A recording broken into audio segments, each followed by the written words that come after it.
Om Tava Kathamritam Tapta Jeevanam Kaviviretam Kalmashapaham Shravanamangalam Srimadatam Bhuvi Grinanti Bhurida Jana.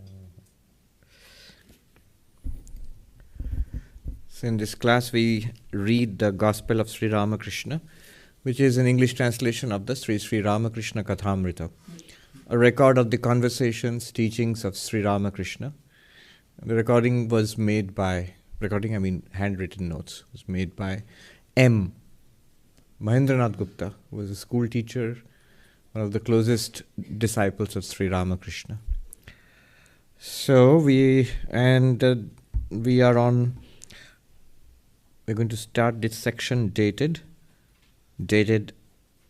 Thursday, 29th March 1883. In my edition, it's on page 194. Page 194, 29th March 1883. We have just come out of a long section in which we saw the celebration of Sri Ramakrishna's birthday and a lot of profound discussions on spiritual life and philosophy and so on. Here's another beautiful section.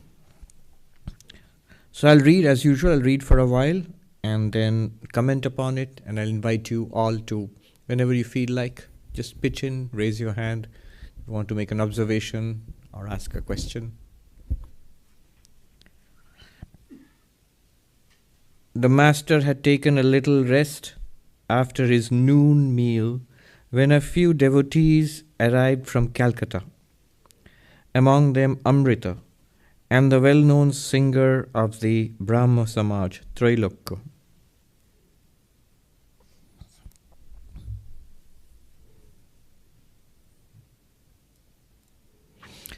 I can't resist this, not at all relevant, but still.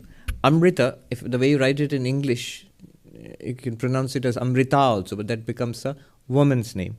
Amrita is a Bengali name for a man. Now, it's not easy for like a non-Bengali to make out the difference or a non-Indian to make out the difference so easily. A few years back, the Emerson Hall at Harvard University, Emerson Hall is where the philosophy department is at Harvard University. I was just visiting, and my first time in there, I was going upstairs exploring, and this gentleman rushed up to me. I was dressed like this, so he rushed. Naturally, people are curious. Suddenly, why is a monk? There's a resident cat there at Emerson Hall. And it has a deeply contemptuous stare, It walks around with its tail raised high, and it looked me up and down and it rolled its eyes. And you could see it in its expression. They have certainly let standards down at Harvard. Now this gentleman rushed to me. He was from, I think, some Latin American country, a scholar there. And he said, "Where are you from?" I said, "I'm a Hindu monk from India." "But where from in India?" I said, "I'm from Bengal." "Oh, you're a Bengali, then do you know Amrita?" I said, "Amrita, I'm not so sure." "You don't know Amrita? He is the most famous Bengali on campus." Then I said, "Do you mean Amartya Sen?" And he said, "Yes, that's it." And then he said, "You must meet him." And he grabbed hold of my hand and he dragged me to Professor Amartya Sen's office. And to my embarrassment, he banged on the door and looked at me and said, "He's a little deaf." Thank God he was not in his office. I did get to meet him afterwards in much more polite circumstances. So that's the story about Amrita. But this is Amrita. It's a man's name. Among them, Amrita and the well-known singer of the Brahma Samaj, Trailokya. Rakhal was not feeling well. The master was greatly worried about him and said to the devotees, "You see, Rakhal is not well. Will soda water help him? What am I to do now? Rakhal, please take the prasad from the Jagannath temple." Even as he spoke those words, the master underwent a strange transformation. He looked at Rakhal with the infinite tenderness of a mother and affectionately uttered the name Govinda. Did he see in Rakhal the manifestation of God himself? The disciple was a young boy of pure heart who had renounced all attraction to lust and greed. And Sri Ramakrishna was intoxicated day and night with love of God. At the sight of Rakhal, his eyes expressed the tender feelings of a mother, a love like that which had filled the heart of Mother Yashoda at the sight of the baby Krishna. The devotees gazed at the master in wonder as he went into deep samadhi. As his soul soared into the realm of divine consciousness, his body became motionless, his eyes were fixed on the tip of his nose, and his breathing almost ceased. An unknown Bengali, dressed in the ochre cloth of a monk, entered the room and sat on the floor. All right, before we go into that, a little background would help here. Rakhal is the young boy who later became Swami Brahmananda. So that's his picture there. And Swami Brahmananda was one of the chief disciples of Sri Ramakrishna. Of course, Sri Ramakrishna, everybody knows, Vivekananda was his chief disciple. But Sri Ramakrishna considered Brahmananda his spiritual son. And there lies the tale. Because one day, Sri Ramakrishna had the vision of the Divine Mother, Kali, placing a baby on his lap and saying, "This is your son." And Sri Ramakrishna was taken aback. He says, "Am I going to have a son like other people?" And the Kali said, "No, he is your Manasaputra, a mind-born son, a spiritual son." And the day Sri Ramakrishna first met Rakhal, that day he had another vision. On the bank of the Ganga, he was sitting on the bank of the Ganga, and in the flower, in the river, he saw a huge flower blossom in his vision. And in the flower, he saw the child Krishna playing with another child. And when Rakhal came for the first time to Dakshineshwar, another devotee, a relative of his, was a devotee of Sri Ramakrishna who had bought the boy Rakhal to meet Sri Ramakrishna. And so Sri Ramakrishna asked, "What's your name?" And he said, "Rakhal." Rakhal means a shepherd boy of Vrindavan. Basically, they were the boyhood friends of Krishna. And immediately Sri Ramakrishna recognized the boy as the same one who he saw as a little child playing with Krishna on the lotus. So he was always known as Rakhal, and in his... so Sri Ramakrishna recognized him as this little child who played with Krishna in the Krishna incarnation in Vrindavan. So this was the background story. And Sri Ramakrishna, of course, being the incarnation of God, would have been Krishna in that incarnation. So whenever his relation with Rakhal was one of, he would be reminded of the baby Krishna when Rakhal was present. So that explains his mother-like concern for Rakhal. Remember, Rakhal is not a little boy here. He's a teenager and quite grown. And he would go into samadhi. Rakhal, of course, grew up to be a spiritual dynamo, in the words of Swami Vivekananda, that in Brahmananda there's a spiritual dynamo.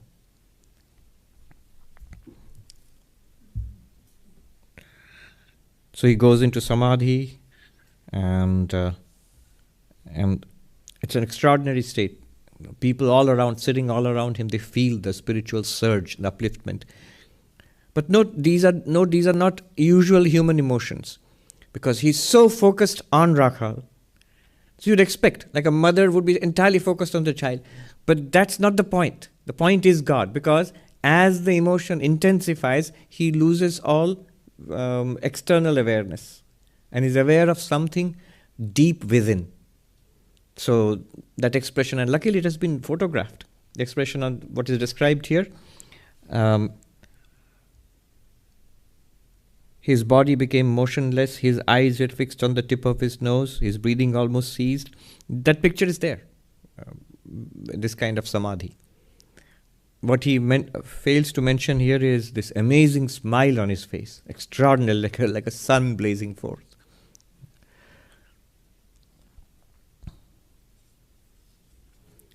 All right, now a change of topic.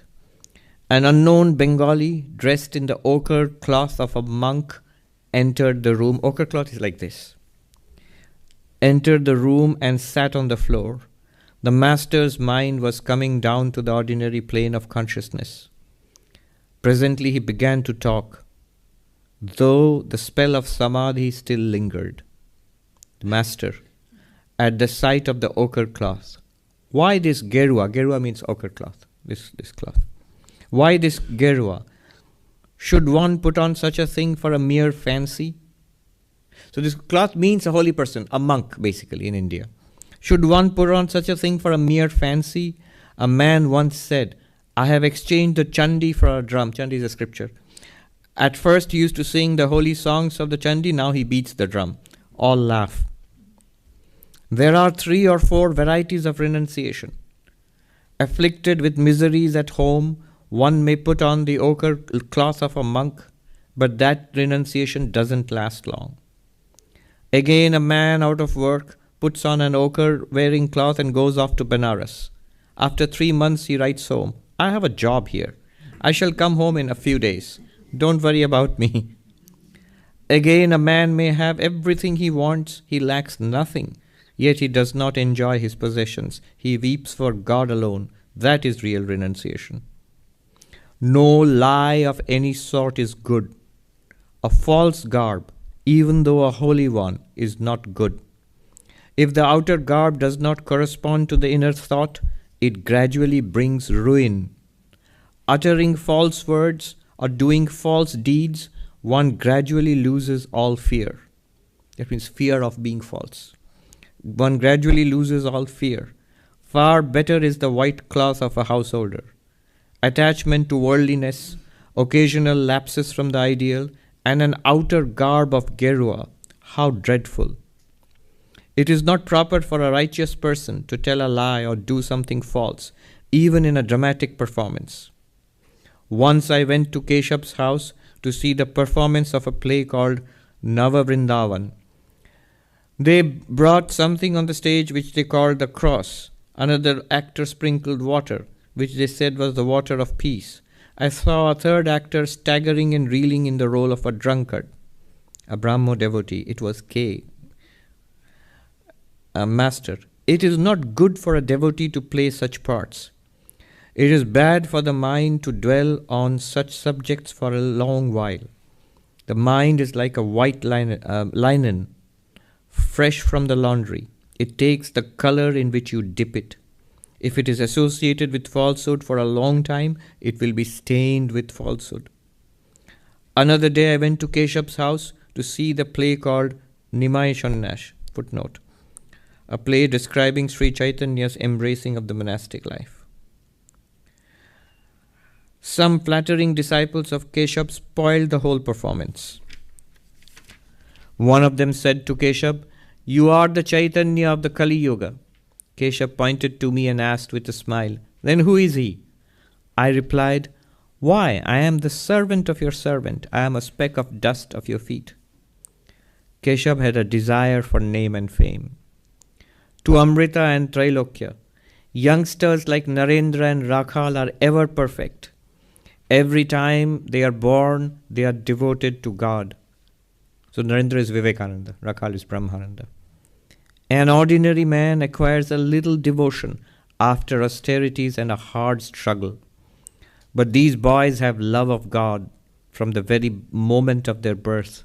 They are like the natural image of Shiva, which springs forth from the earth and is not set up by human hands. The ever-perfect form a class by themselves. Not all birds have crooked beaks. The ever-perfect are never attached to the world. There is the instance of Prahlada. Ordinary people practice spiritual discipline and cultivate devotion to God, but they also become attracted to the world and are caught in the glamour of lust and gold. They are like flies which sit on a flower or a sweetmeat and light on filth as well.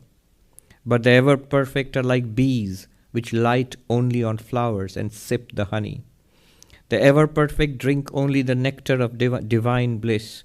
They are never inclined to worldly pleasures. The devotion of the ever-perfect is not like the ordinary devotion that one acquires as a result of strenuous spiritual discipline. Rit- Ritualistic devotion consists in repeating the name of God and performing worship in a prescribed manner. It is like crossing a rice field in a roundabout way along the bog. Again, it's like reaching a nearby village by boat in a roundabout way along a winding river. One does not follow the injunctions of ceremonial worship when one develops raga bhakti, when one loves God as one's own. This is like crossing a rice field across after the harvest. You don't have to walk along the bog. I didn't even know this word.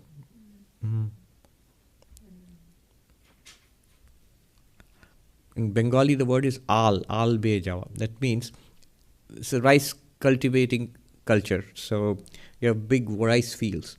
And the rice fields, along the fields, you have these little paths which demarcate one field from the other. So when the paddy is in the field, you can't walk across. It's too densely packed.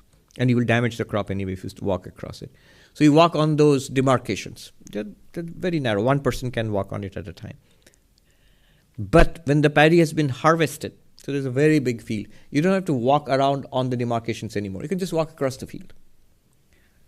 So that's what he's saying. And the other example he gave is, again, these are all examples from villages you see in Bengal. So you go from one village to another by a boat. As the river winds, so your path is. But suppose there's a flood. Then you don't have to go by the river. You can just go straight because it's all flooded with water. One does not follow the injunctions of ceremonial worship when one develops raga bhakti, when one loves God as one's own. Then it is like crossing a rice field after the harvest. You don't have to walk along the bog. You can go straight across the field in any direction. When the country is flooded deep with water, one doesn't have to follow the winding river. Then the fields are deep underwater. You can row your boat straight to the village. Without this intense attachment, this passionate love, one cannot realize God. Amrita. Sir, how do you feel in samadhi? Master. You may have heard that the cockroach, by intently meditating on the Brahmara, which is a kind of big insect, is transformed into a Brahmara. So there's a story behind this. Like a myth. Basically, what happens is there is this insect, big and powerful insect, which catches hold of smaller insects and drags them inside its hole when it has laid eggs. And then it imprisons those insects with a little bit of its, I think, some kind of like a secretion of its own body. And when the eggs hatch, the hatchlings come out, and those captured insects become their food. So they come out and eat up those insects.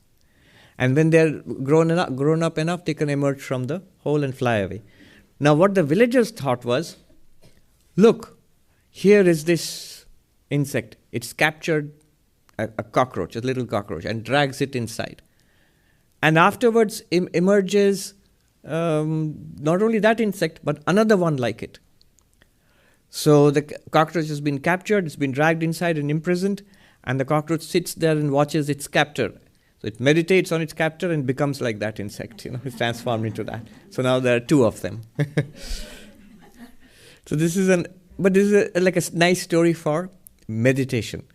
So he has given two examples. One is the cloth, the white cloth.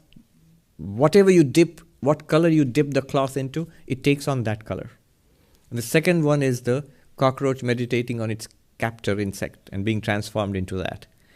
Basically meaning that if you keep the mind immersed in some powerful thought continuously, it'll take that on, good or bad. It'll take on that color. It'll take that impression. And so he says that you have to be careful about what you're thinking about, what you're dwelling on for a long time. Because then your mind transforms into that.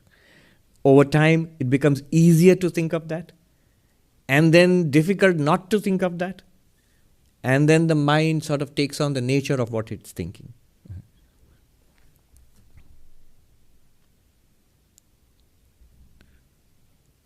So it's transformed into a Brahmara. Do you know how I feel then? I feel like a fish released from a pot into the water of the Ganges. So when you get in Samadhi, it's apparently like this. Amrita. Don't you feel at that time even a trace of ego? Master. Yes. Generally a little of it remains. However hard you may rub a grain of gold against a grindstone, still a little bit of it always remains. Or again, take the case of a big fire. The ego is like one of those sparks. In Samadhi, I lose outer consciousness completely, but God generally keeps a little trace of ego in me for the enjoyment of divine communion. Enjoyment is possible only when I and you remain. Again, sometimes God effaces even the trace of I. Then one experiences Jada Samadhi or Nirvikalpa Samadhi. That experience cannot be described. A salt doll went to measure the depth of the ocean, but before it had gone far into the water, it melted away. It became entirely one with the water of the ocean. Then who was to come back and tell the ocean's depth? So this is an indication of what it is like in the deepest Samadhi, in Nirvikalpa Samadhi, where the distinction between the knower and the known object and the instrument of knowing is erased. It's not that it's not nothing. It is the reality, but the reality alone, without being trifurcated into a knowing entity, a known entity, and some way of knowing. All right, let's go back to what we read, and I'll comment. If you want to say something, you can also pitch in. So we read about the Samadhi, the beautiful description of Samadhi. An unknown Bengali, he turns up and he's wearing an ochre robe. So he's not a monk, but he's wearing an ochre robe. So this is what sparked Sri Ramakrishna's comments. He says, why are you wearing that? It's like a fancy. Even now I have seen once in a while somebody will put it on. Generally people don't. It's also seen people are uneasy about it, so they don't. But some do sometimes. And there are people in India, Hindus, if you feel very religious, you put on this dress sometimes. There's some people who do that. Sri Ramakrishna was against it. He said, why do you put on the robe of renunciation? And then he talks about different kinds of renunciation.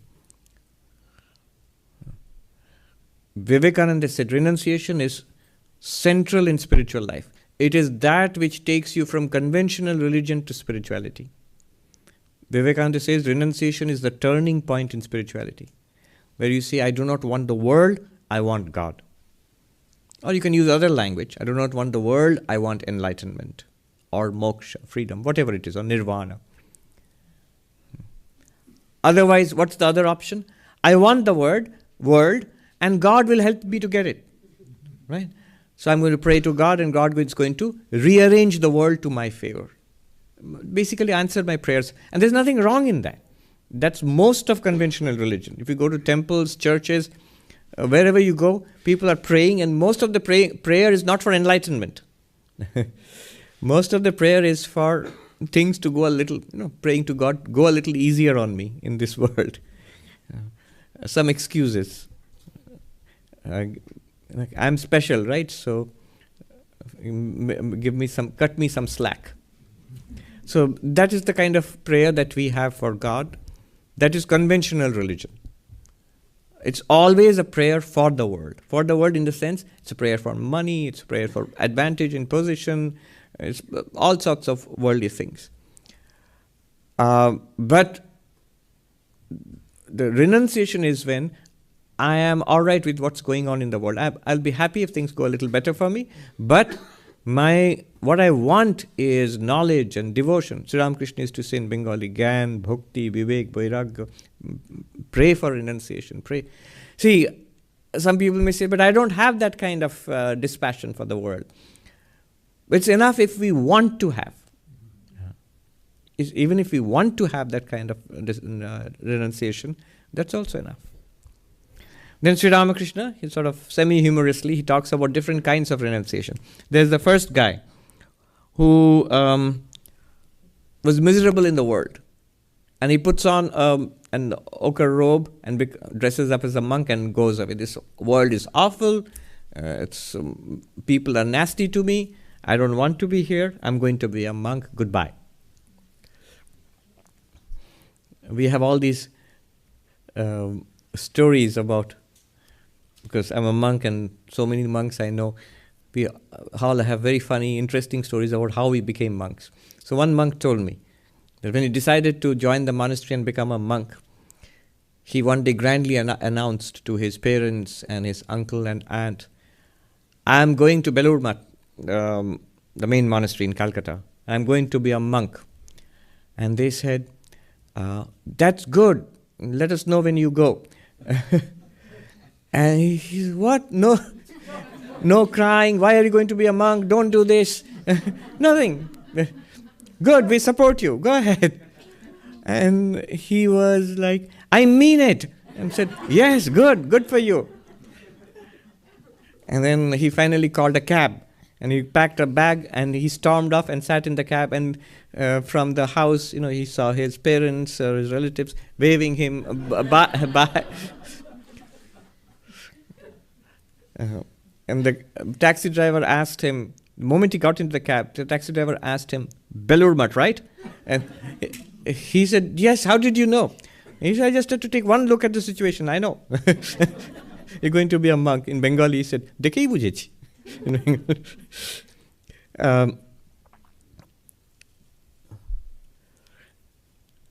He was very humorous. So that kind of, so there's some people who are unhappy with the world and they decide to become a monk. Somebody told me that I think monks, they must be escapists. So they are unhappy with the situation in the world and they want a better or trouble-free life and they go away. It's not true. In general, it's not true. Why not? Sri Ramakrishna says, that renunciation doesn't last long. You cannot escape from your karma. You cannot escape from your karma. I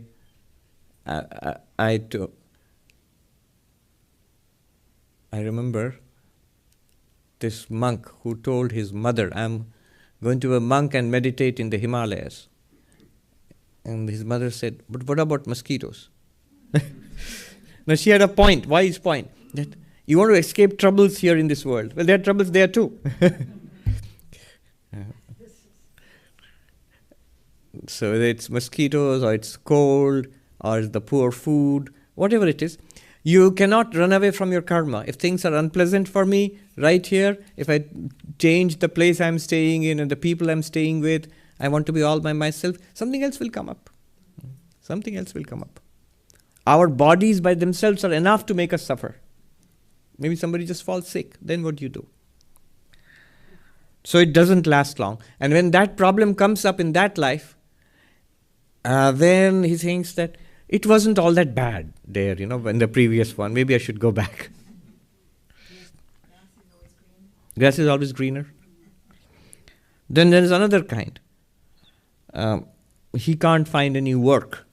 And he decides, no, it's better to be a monk. I'm not going to, go and on a job hunt all the time and keep getting rejected and all the anxieties of the workplace and everything. Much better to be a monk. He goes away, and then it's a story that Sri Ramakrishna has told often. He goes up to the holy city of Benares to be a monk. And the detailed story is that everybody in the house is worried. Where did that boy go off to? Where has he run off to? And after some time they receive a letter, a handwritten letter saying that, don't worry about me. I'm fine. I'm in Benares. I've got a job. I'm going to come back in a few months. I'll come and meet you. I'm doing well. Right. That's another kind of renunciation. So Sri Ramakrishna is saying various kinds of renunciation which are not genuine. One he used to talk about is the cremation ground renunciation, Shoshan Vairagya. So one gets a terrible shock in life. Maybe somebody very beloved dies. And you realize that the hollowness and the emptiness of life. And then one follows that up and one wants to give it all up and search for God. Now that impulse is genuine. Because the realization that one has at that point is a genuine realization. It is emptiness and hollowness. But the problem is, after some time, this realization gets covered over by again the daily concerns of life, and one life just goes on. So, Sri Ramakrishna distinguished between cremation renunciation, cremation ground renunciation, and then what he called the monkey renunciation, Markot Vairagya. So these examples he has given are the examples of monkey renunciation. The cremation ground renunciation is not a false renunciation. It's there. What that person realized, the hollowness and meaninglessness and the dreadful suffering that there is hidden just under a thin covering in this life. There's dreadful suffering here. One realizes that. But that realization is quickly swept over, and then life goes on as it is.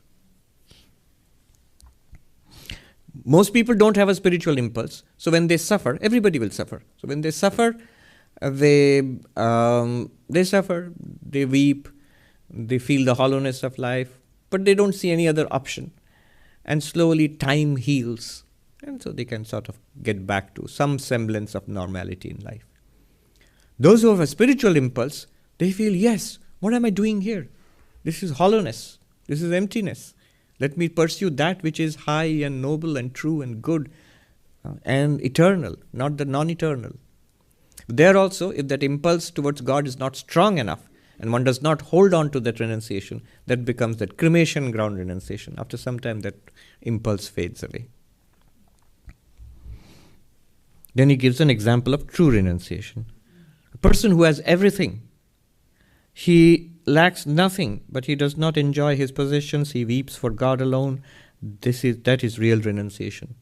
You've heard of philosopher kings. Marcus Aurelius. Yeah. He was this philosopher king, Stoic, Roman emperor, at the same time a deep philosopher, and he lived like that also, it seems. Then who? The Buddha, of course, he renounced everything. He had everything, and he's the classic example of renunciation. He was a prince, kingdom, he was going to become the king, the young wife, a prince, a young baby son was born to him. He renounced everything, walked out on everything. He had no problems at all. But his quest was, this is human suffering, how does one overcome human suffering? So this is the classic example of real renunciation. Yeah. He weeps for God alone, that is real renunciation.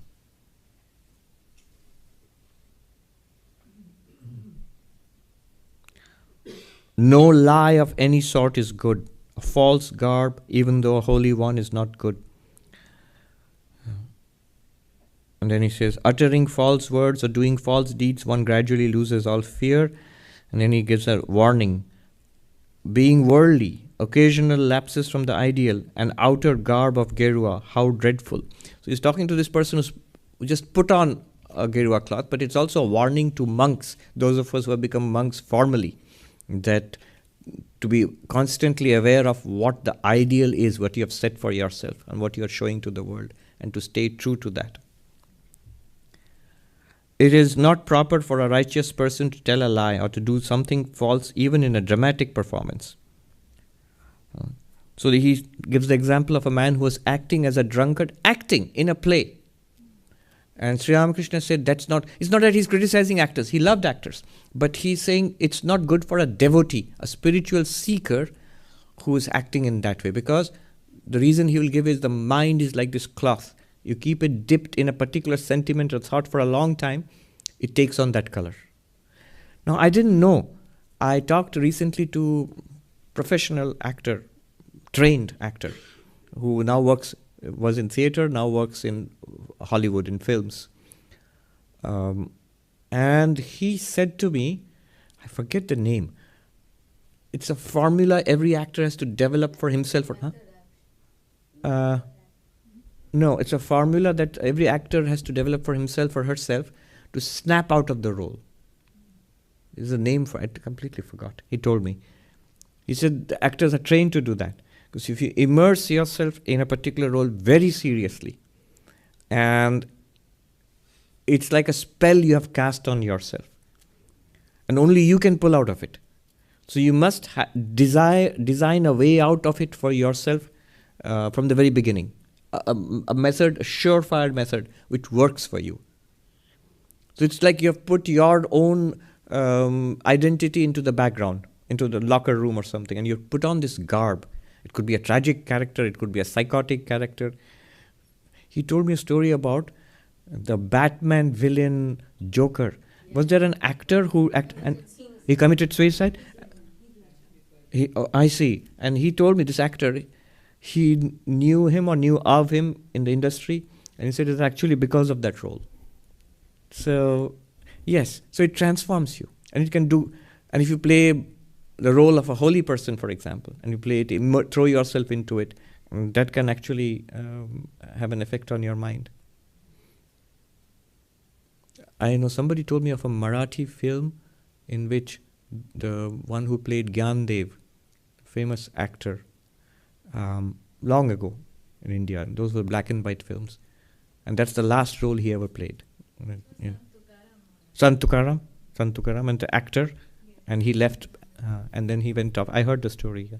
So like that, there are a number of examples like that. So if you've strongly immersed your mind in something, from the path of knowledge, that means we are actually Brahman, we are not even these bodies and minds, we are not even these persons actually.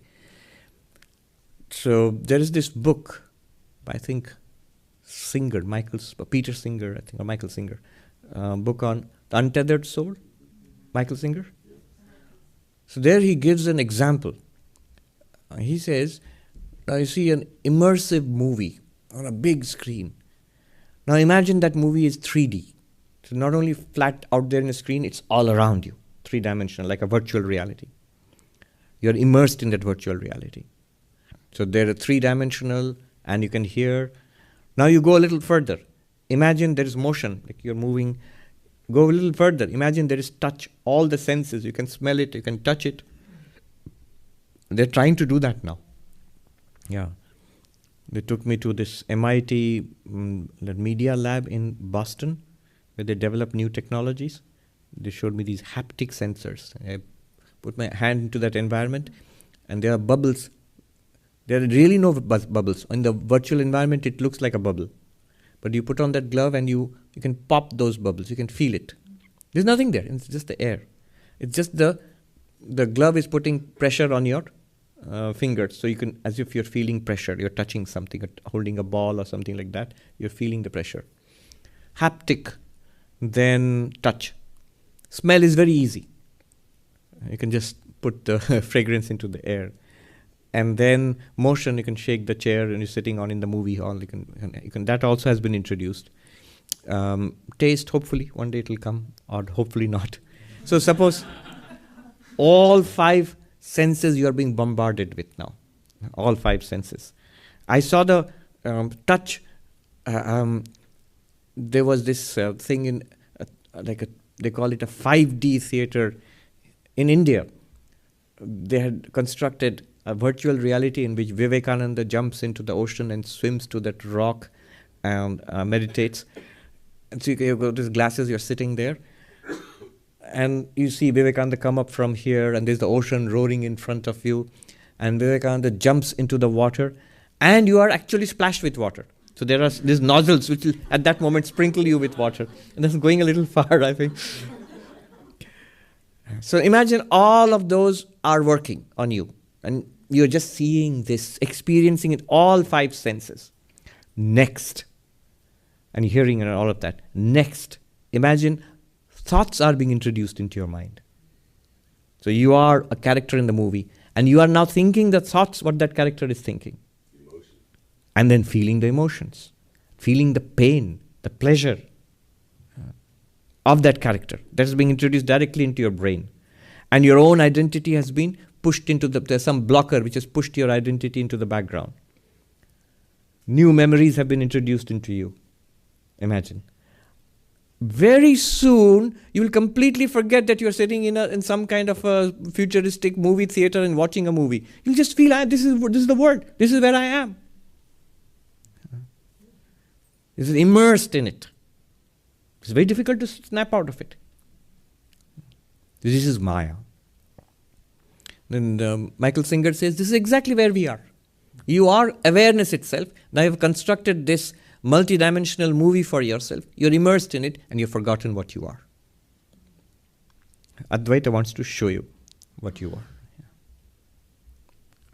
Yes. All right. So the question is that if one meditates on the Devi, one becomes the Devi and there's no difference between themselves and the Devi. So these are different kinds of meditations. I meditate on the divinity and become that divinity. This is what is called ahangraha upasana. And that means one kind of meditation. One kind of meditation is, say, I visualize the deity in my heart and make it a living visualization, a powerful visualization. Another is, I am that. That's also something that I am imagining. I am generating that feeling, that immersion. And it can be incredibly powerful. The Americans say mind-blowing. But that's also something being done by the mind. But what Vedanta does is different. This is the difference between I am the Devi or I am Shiva versus I am this pure consciousness. It's more, in the Vedantic meditation, it's more like waking up. Here you are imposing something on yourself. Notice the difference between the two will be I am the Devi or I am Shiva or I am whatever deity I'm visualizing. The moment I stop visualizing, what will happen? There will be a residue of feeling nice and elevated, but slowly it will fade away. It's like you're switching off the virtual reality machine. But this waking up will not fade away because this is knowledge. There's a difference between knowledge and meditation. Jnana and bhavana in Vedanta. When you wake up to the realization, I am so and so, or I am this. I'm not visualizing it. I'm not trying to think I am that. I'm not giving a powerful positive affirmation to my mind. I am pure consciousness, I am pure consciousness. No. I wake up to this identity. This is the difference. Will that kind of meditation work? Yes, of course. It has a very powerful effect on the mind. It's a very powerful kind of meditation. Yes. Pranam Swamiji. I had a question related to the previous topic where you were talking about acting and the roles having an impact on the mind and so on.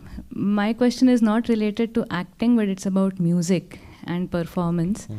I am myself an exponent of Hindustani classical music, and in the recent years there has been a shift in the performance field and the dynamics between performers and so on, and the field is increasingly becoming rajasic, very rajasic, and I'll leave it at that.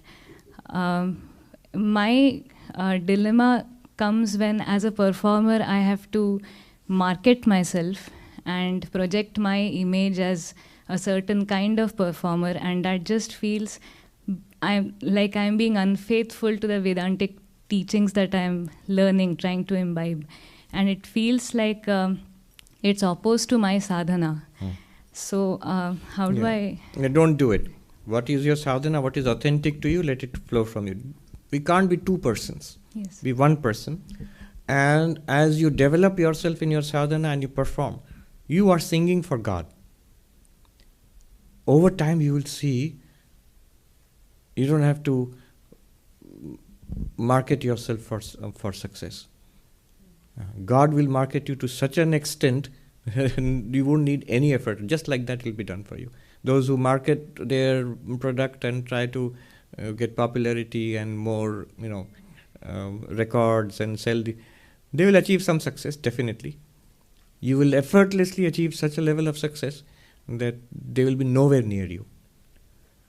I remember, it's not exactly relevant, but I remember seeing a movie long ago, a Hollywood movie. It was called Amadeus? Amadeus. Yes. On Mozart. And the Viennese court musician, who was a very great musician, Salieri. So it was a little exaggerated. I mean, later I realized it's not just for a dramatic effect, it was exaggerated. But I don't remember most of the movie, but I remember this line, that Salieri was very jealous of the young Mozart, who was barely a teenager, or a little more than a teenager at that time. And Salieri was this venerable classical musician, great prestige and all.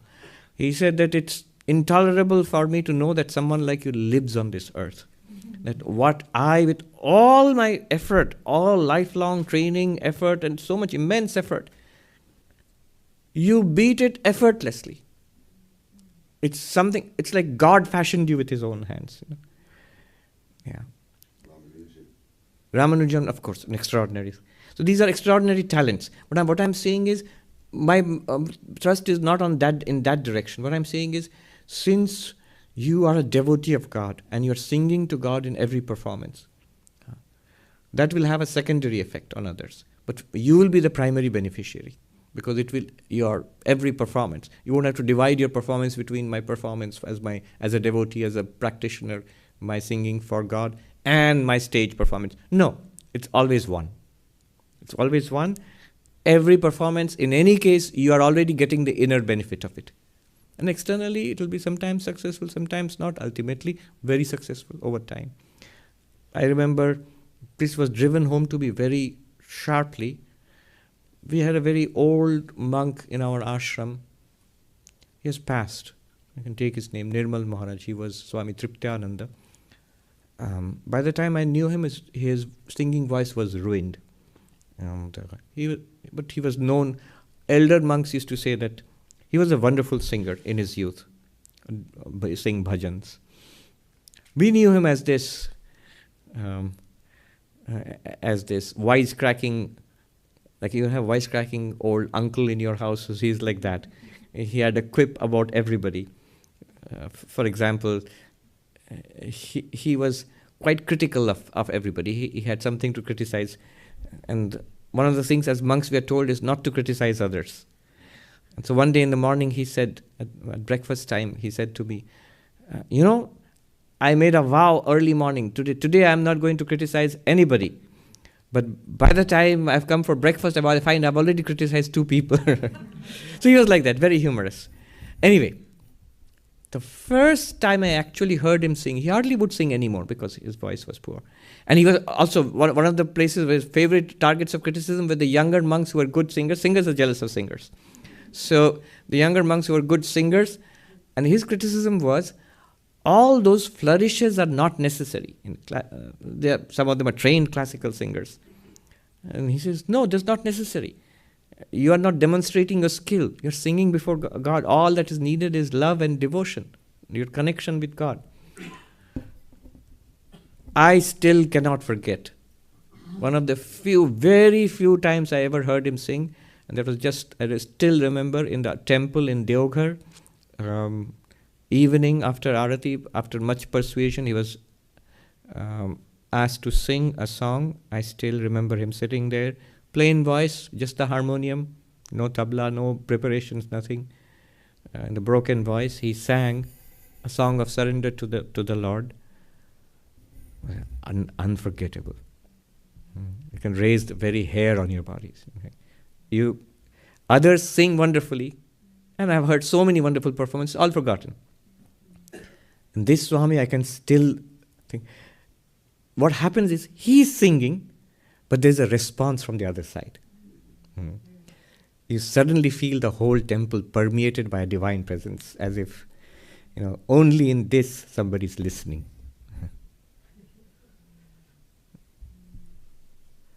I have seen in temples of Shiva in Vaidyanatha Dham, again in Deoghar, the temple pandas, the priests, so many people don't know, they sing in the evening, after the day's pujas and all are over, they sit together in the temple of the Divine Mother, Kali.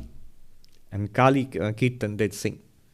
No musical instruments, just plain voice, and they will keep tala with their, sit and sing. But it's tremendous power is generated in the temple, a vibration generated by the singing. So, that performance. What you immerse your mind in, and if you immerse it especially in the divine, that has a tremendous power of its own. Divine name, song, divine name.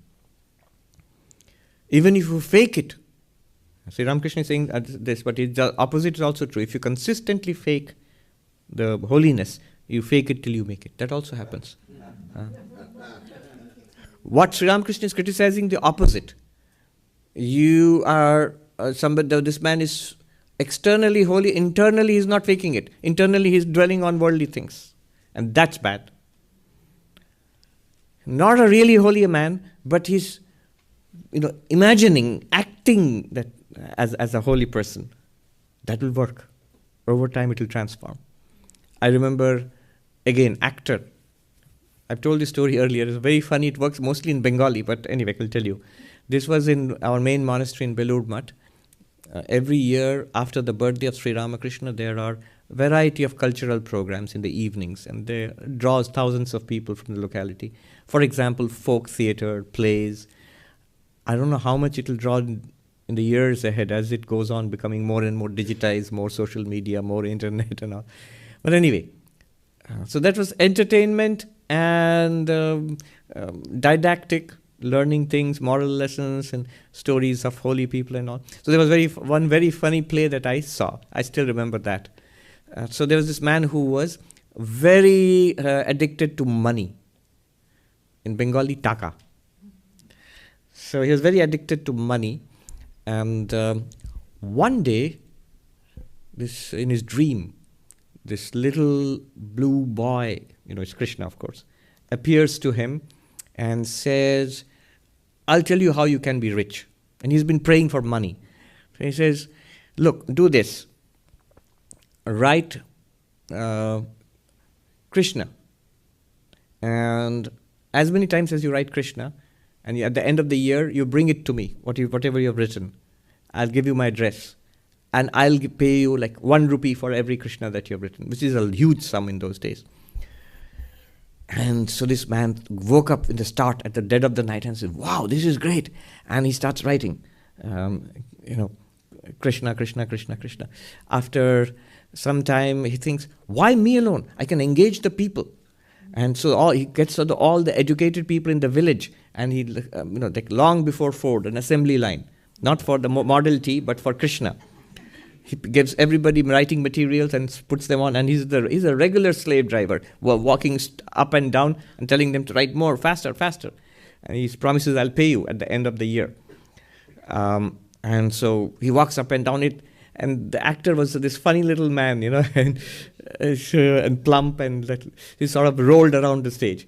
And he would be muttering, Krishna, Krishna, Krishna, taka, taka, taka, taka means money. But taka, taka, taka, taka, Krishna, Krishna, Krishna, Krishna, hurry up, faster, faster, write more. And so he goes on, muttering Krishna, Krishna, Krishna, taka, taka, taka, taka. Day by day goes on like this.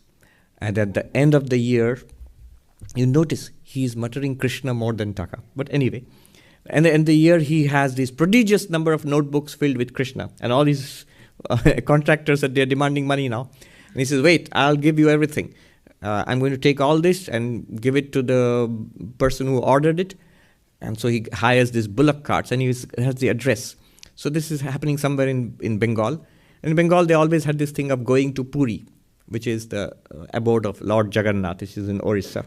So Bengalis always go there on pilgrimage, and also it's a sea resort, so both ways. So he has to, the address is somewhere there in Puri.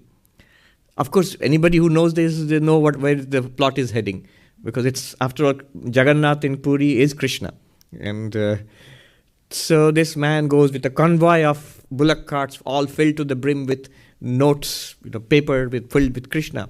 And he drives faster, faster, taka, taka, taka, Krishna, Krishna, Krishna. And he arrives in Puri. And then he says, where is this address? And they say, this is the temple of Jagannath. What do you mean? No, I want the person who stays there. What a fool you are. There's no person who stays there. It's a temple. It's Lord Jagannath. He said, I can't be mistaken. He came to me. He told me that. And he rushes into the temple, and he sees it. That's true. It's a temple. And the place where the address was, that's the inner shrine, the sanctum sanctorum. And then he goes in there, and he has a vision of the little boy. I said, I knew you are real. And here, I've done it. And the boy smiles and says, good, give me the name of Krishna and take money. And then this man bursts into tears. He says, don't take the name of Krishna away from me. I don't want your money. And so he's fulfilled, There's Krishna, Krishna, Krishna. And then he goes away. I don't know what happened to the contractors. But I'm sure he must have paid them out of his own pocket. Yes. Driver's desire. You must want. Sri Ramakrishna says, this intense passion, this love, this is the one condition necessary for God realization. If I give something to you, you will get something back. But if you give me everything and you want nothing else in return, you will get me. This is the deal. This is the deal of love. You must not hold back. In Advaita Vedanta, for example, it's not an if-then, because you already have it. You are that anyway. It's acausal. You already are that. The only thing that prevents you, it's not that you will get something more. It's that you're holding on to something, you must let go of it. So the giving up is a negative thing in Advaita Vedanta. In the devotional path, it's an actual giving, of giving up yourself entirely. He that loseth his life shall gain eternal life. And those who hold on to their life, they will get only death. That's the Bible. Yes. Yes. Another thing, something that I was reading today, very interesting. Simone Weil, in her book, Waiting for God, she says that desire, wanting something, is also connected to attention. Suppose I don't want it enough yet. But one thing you can do, which you have command over, is your power of attention. Attend to it assiduously, intensely for a long time. You'll start wanting it. So that's why the spiritual practices, with focus, with concentration, setting aside everything else, I focus on the name of God, or this singing for God, or this performance. This is why singing. These are high classicals. There's a high culture. There's a beautiful story by the French short story writer, I forget, The Juggler. Do you know who wrote it? The Juggler. It was in French, but I've read it in translation. So there was a juggler outside a great cathedral in Paris. And of course, he didn't dare go in because this was beyond him. Only the high folks and the members of the church the bishops and all, and the nobles would go in there with their families. He was too poor. Now, the father, he saw that suddenly what happened was somehow the side door would remain open when he'd come in the morning. I thought somebody's breaking in. And finally he couldn't solve the mystery, and he hid in the confession box or something and at night to see what happens. And he saw the side door pushed open and the juggler come in, and he goes before the icon of Mother Mary. And then he juggles. And then after he did that, the father confronted him, the priest confronted him and said, "What are you doing here?" And the dead of the night. And he was scared, and he said, "But she told me that she wants to see me juggle. She came to me and said she wants to see me juggle." "Can you see her?" "Yes, she comes and stands before me and I juggle and she enjoys it." Mary, Mother of God.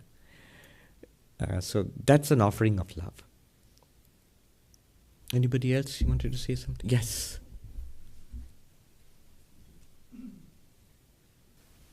Swami, can you explain the man sold his Kali, the Chandi, and now beats the drum? Can you explain in the context what that means exactly and why it was? Yeah, it's not a reference that I understand too well. It's an old Bengali, like a figure of speech. Basically, you have given up what your own profession is, and you're doing something else. It just means you're pretending to be something else. You're pretending to be something else. You were reading the Chandi earlier, and now you're pretending to be. And what you're ultimately, basically, you end up playing the drum. That means it sounds silly. You used to chant the Chandi, now it just tabla petachan. So it's not really a figure of speech that I'm familiar with. Some of these things have gone out of usage, and people who have studied Bengali well, they know, they can find out the meanings, but we don't use them in regular Bengali anymore.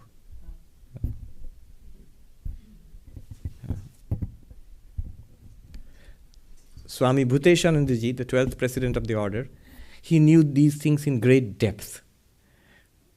He was a tremendous scholar also, in all respects. He was a scholar of Nyaya and, of course, of Vedanta in Sanskrit. But he knew his Bengali very well, an old Bengali.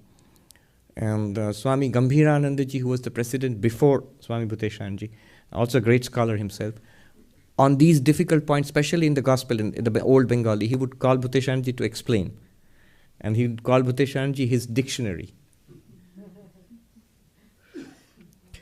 I remember once, so every day we monks would go and ask questions to Swami Bhuteshanandaji. He was the president of the order. And we means, I wouldn't. I was absolutely a newcomer, a brahmachari there. But other monks, senior monks, would ask questions. So one monk made some mistakes. I think not in grammar, but in his facts. And Swami Bhuteshanandaji said, this works in Bengali, but I'll translate. He said, "Tumi ki dhan diye pass korecho? Have you passed your examinations by giving rice? Rice grain." Everybody was puzzled. What does that mean? And then he had to explain. He said it was a custom well known in the villages, even until very recently. If your kid was a little slow and the village school teacher was going to fail him, you landed up in the school teacher's house in the morning with, like a bag full of the produce from your farm. And it was understood that this teacher would give him a good grade and pass him. So the bribe. And so that's what the Swami was asking this Swami. Is that how you passed your examinations? Did you bribe your teacher with rice? Yes. That's funny because Ravon Mollo Behula Kede Akul. What is the phrase? Those are Bengalis, they know this. So it's an old Bengali phrase. It means the two are entirely disconnected. Behula is somebody here, your neighbor. Ravana was the king of Lanka, who in the Ramayana, God knows how many millennia ago he died, and now Behula is weeping with broken-hearted because Ravana died in Lanka, separated by oceans of time and space. Why are you suddenly crying now? There's no connection, and that's the funny thing. And Sri Ramakrishna uses this in various contexts. Yeah. Om Shanti Shanti Shanti Harihi Om Tat Sat Sri Ramakrishna Arpanamastu.